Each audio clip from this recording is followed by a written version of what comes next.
ఒకప్పుడు హైదరాబాదు పబ్లిక్ కి తాగనికే నీళ్ళిచ్చిందట మూసీ నది.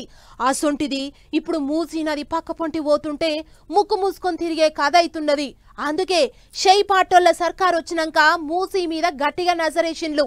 ఇప్పటికే ఒడ్డు పంటున్న ఇండ్లన్నీ గూలగొట్టిన్లు. ఎవ్వలెంత లొల్లి పెట్టినా ఎన్ని పుల్లలేసినా వెనకకు తగ్గేదే లేదంటాండ్రు.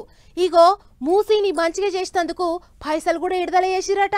కోట్లు ఖర్చు అయితే మాయ మూసీ నదిని చూసి నలుగురు ముచ్చటపడేటట్టు తయారు చేయాలి అన్నట్టే గట్టిగా పట్టుబట్టి పనిచేస్తాండ్రు సర్కారు వాళ్ళు. ఎవళ్ళేమనుకున్నా వెనకకు తగ్గేదేలే అన్నట్టు చేస్తాండ్రు. మూసీ మురికి అడిగేందుకు బడ్జెట్ లో 1500 కోట్లు పెట్టిండ్రు. అందులో ఇప్పటిదాకా 375 కోట్లు విడుదల చేసిండ్రు. మిగిలిన పైసలు కూడా 3 నెలలకోసారి ఇంతింత విడుదల చేస్తారట.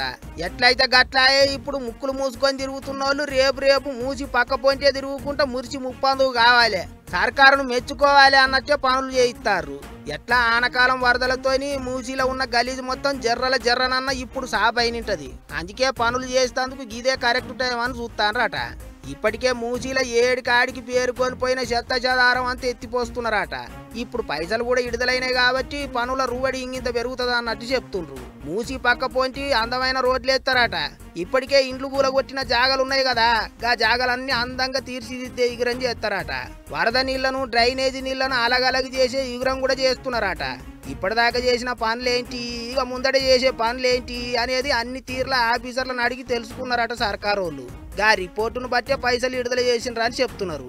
మరి ఇక చూడాలే కంపు తయారైన మూసీని ఎంత ఇంపుగా తయారు చేస్తారో.